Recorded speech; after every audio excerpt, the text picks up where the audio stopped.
A dam of this size had never been built. It was enormous. Many people said it was impossible. It would never happen.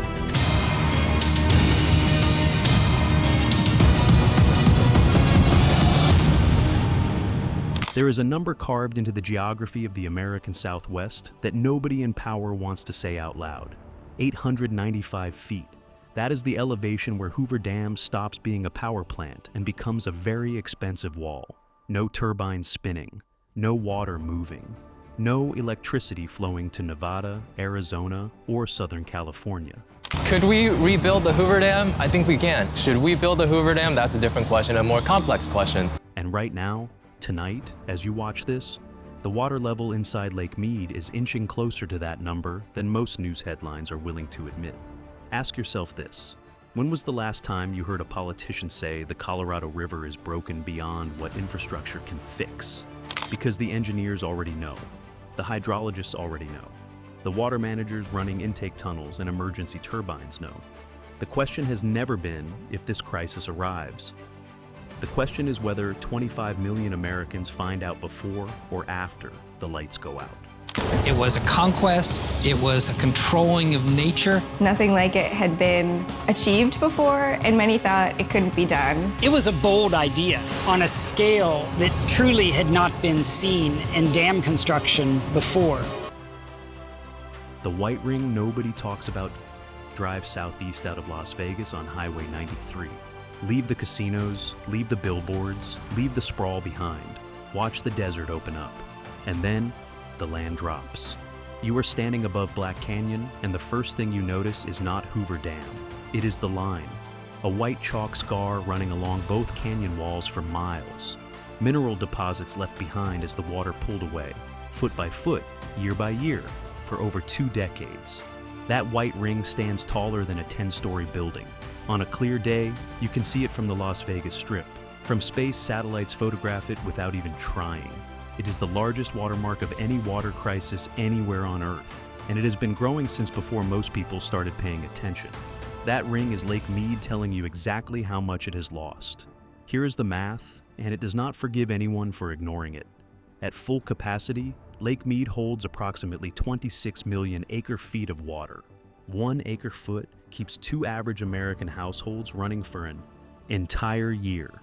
A full lake sits at 1,221 feet above sea level. Today, even after 2 relatively decent snow seasons in the Rockies, the kind of seasons that made politicians exhale and declare a comeback, the lake sits somewhere around 1,070 to 1,080 feet, still roughly 140 feet below where it was built to operate, still barely more than a quarter full. A reservoir designed to hold 9 full years of Colorado River flow now holds closer to 2.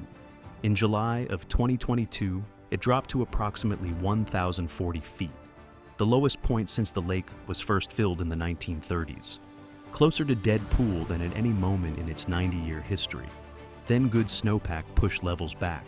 Headlines called it a recovery. Social media celebrated images of the water creeping back up that white ring. But a 30-foot rise in a lake that is still 140 feet below full is not a recovery. It is a pause. And the math underneath that pause has not changed by a single drop.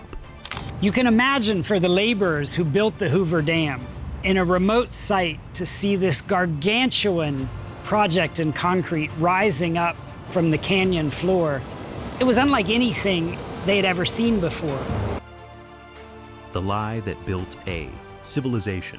To understand why this crisis is almost impossible to solve, you have to go back to a November afternoon in 1922, inside a lodge in Santa Fe, New Mexico. 7 states sent their representatives. Herbert Hoover, then Secretary of Commerce, years before the dam that would carry his name was even sketched, ran the table. The mission seemed straightforward. Look at how much water the Colorado River delivers each year. Divide it fairly. Everyone shakes hands, everyone goes home. Arizona, California, Colorado, Nevada, New Mexico, Utah, and Wyoming. 7 states. 1 river, 1 deal. They studied the flow records available at the time and divided up 16.5 million acre-feet per year. 7.5 million to the upper basin states, 7.5 million to the lower basin. Another 1.5 million promised to Mexico by treaty shortly after. Signatures went down, celebrations followed, and an entire civilization, cities, farms, power grids, suburbs, highways, data centers, hospitals, was built directly on top of that agreement. There was just one catastrophic problem. The data they used came from one of the wettest stretches in Colorado River history. The late 1800s and early 1900s featured some of the heaviest river flows in centuries, a rare cluster of high water years that made the river look far larger and far more reliable than it actually was. They were not measuring the real river. They were measuring a fluke, and they wrote that fluke into law. Researchers at UCLA went back through more than 1,000 years of tree ring data to find the river's true long-term average. What they found should have shut down every water authority in the Southwest. The Colorado River's real average annual flow is closer to 12 to 13 million acre-feet. In dry years, it carries less than 10 million. The 1922 compact had legally promised 25 to 30% more water than the river has ever been able to actually deliver. Some scientists at the time flagged this. They raised concerns that the measurements came from an unusually favorable window. Nobody wanted to hear it. 7 states had finally agreed on something, and no one was reopening the deal with smaller numbers on the table. So they signed it. They celebrated it. And for decades, the stored reserves of Lake Mead and Lake Powell quietly absorbed the shortfall, masking the gap between the promise and reality, like a savings account slowly draining. That savings account is almost empty. At the time of its construction in the early 1930s, nothing like it had been achieved before, and many thought it couldn't be done. It's the tallest concrete dam in the U.S. The worst drought in 12 centuries here is where the story becomes something beyond a policy failure or a water management challenge. The same UCLA research team studying the river's long-term average also studied the current dry period gripping the Colorado River basin. Their conclusion: this is not a bad drought. This is not even a historically severe drought. This is the worst sustained dry period in at least 1,200 years, not the driest single year on record, the driest sustained stretch since before the founding of Oxford University, before the signing of the Magna Carta. You have to travel back to around 800 AD to find anything comparable in the American Southwest. A mega drought running on top of a broken compact, running on top of a reservoir system that was already carrying the water the river could not deliver. Stack those 3 forces together, and you understand why engineers are now using the word emergency alongside one of America's most iconic structures. The states are legally entitled to 16.5 million acre-feet per year. The river delivers 12 to 13 million in a normal year. That gap, 3 to 4 million acre-feet, exists even without a drought. Now, layer on the worst mega drought in 12 centuries, and the gap becomes a canyon. Even in a good snow year, more water leaves this system than enters it. The math does not work. It has never worked, and it is accelerating. The environmental impact is, it's a no-brainer that it's been done already, and therefore to be able to use it and increase the utility of that location, that's going to make a lot of sense in a lot of locations. The third straw, Pat. Mulroy ran the Southern Nevada Water Authority for over 2 decades. She read the climate studies. She watched the lake levels drop year after year. She warned every room she could get into that Las Vegas was heading toward a cliff. Her critics called her an alarmist. She built the tunnel anyway. 3 miles long, bored through solid rock beneath the bed of Lake Mead, sitting at an elevation of roughly 860 feet. Well below the original intake pipes that the city had relied on since the dam was built. The project cost $1.4 billion and finished in 2015. By 2022, when the lake dropped toward historic lows, that tunnel, the third straw, was the only reason water still came out of the tap in a city of 2.2 million people. Not the old intakes, not emergency pumping, not a desalination plant or an emergency trucking operation. One tunnel bored through rock by a woman who refused to wait for political consensus. But here is what the third straw cannot do. It cannot fix the river. It lets Las Vegas drink from the bottom of a shrinking glass. That is not a solution. It is a delay. And that delay has a floor. A lake sitting at 895 feet pushes even the deepest intake toward its operational limits. The story of the Hoover Dam's epic construction continues to inspire engineers worldwide. But a century after its construction, the dam faces significant challenges from climate change as rain and water shortages weaken its output. What dead pool actually means. Most people picture Hoover Dam as a wall holding back water. That is the surface of it. What it actually is, at its core, is one of the most critical power plants in the western United States. And power plants need pressure. When water drops from the surface of the lake through massive intake towers, falls hundreds of feet through giant pipes, and slams into turbines at the base of the dam, the height of that drop determines the force of the impact. Higher lake, harder hit, more electricity. At full capacity, Hoover Dam generates roughly 2,080 megawatts, enough to keep the lights on in approximately 1.3 million homes across Nevada, Arizona, and Southern California.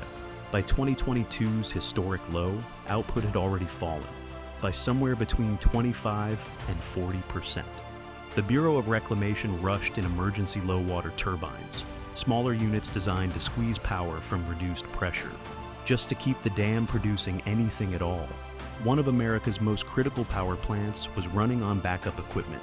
At 895 feet, those turbines go silent. Not reduced output, not backup mode, zero.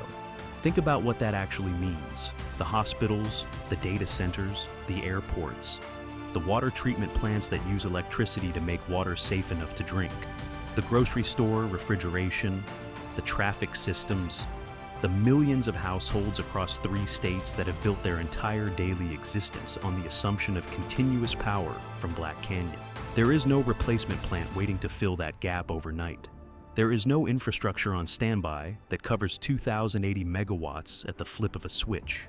A grid disruption at that scale, in the middle of a region already stressed by heat, drought, and growth, is not a theoretical emergency. It is a cascading one. And downstream from the dam, the Imperial Valley loses its water allocation. 700,000 acres of desert farmland that produces 2/3 of America's winter vegetables, the lettuce, the broccoli, the carrot stocking grocery shelves from California to Maine, stops producing. A water crisis in the Sonoran Desert becomes a food price crisis in every American city. The negotiation, nobody wants everything. Building under this situation is about to collide with a hard deadline. The rules governing how Colorado River water gets divided during shortages expire in 2026.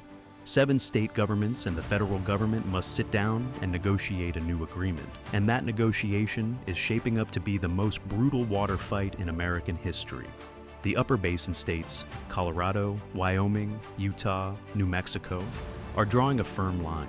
They hold allocations on paper they have never fully used, and they will not be penalized because the lower basin states spent decades consuming far more than their share. The lower basin states see it entirely differently. California, Arizona, and Nevada carry the largest cities, the most powerful agricultural lobbies, and the heaviest political influence. Arizona has already absorbed painful cuts. Nevada has invested billions in conservation, recycling nearly every drop of indoor wastewater back into the system, and still faces pressure to give up more. Then there is Mexico, a party most Americans forget entirely. A 1944 treaty guarantees Mexico 1.5 million acre-feet per year. That is a legal agreement between 2 sovereign nations. It cannot simply be rewritten because the math got uncomfortable. Every state at the table has a legitimate point, and the river does not care about any of them. Meanwhile, Lake Powell, the second largest reservoir in the country, sitting 300 miles upstream on the Utah-Arizona border, has been following the same downward path. In 2022, the federal government made emergency water releases from Flaming Gorge in Wyoming, over 400 miles upstream from Powell, just to keep Glen Canyon Dam above its minimum operating level. 2 of the largest man-made lakes in America were simultaneously in crisis, and the federal government was moving water from one sinking ship to another. The direction nobody wants to name. The $6 billion spent on emergency turbines, intake tunnels, and system-wide upgrades bought something real. It bought time, but it did not buy a solution. Every good winter slows the drop. None has closed the gap. The river still delivers less than the states are legally owed. The mega drought is still running. The white ring on the canyon walls is still climbing, 1 foot at a time, closer to 895. Pat Mulroy said it plainly years ago, long before most people were willing to sit with what the numbers were already showing. The question was never whether the Colorado River would run short. It was always when and whether anyone would act before it was too late. She stopped waiting for consensus and drilled through rock at the bottom of a shrinking lake, called it the minimum responsible thing to do. By 2022, her tunnel was the only reason Las Vegas had running water. Here is the question you need to sit with tonight. 7 state governments, the federal government, and over a century of signed agreements have not produced a single negotiation where anyone volunteered to take less. Every room has agreed the math is broken. No room has agreed to fix it. The river no longer reaches the sea. A waterway powerful enough to carve the Grand Canyon over 6 million years now dries up in the Sonoran Desert, miles short of the ocean it once fed.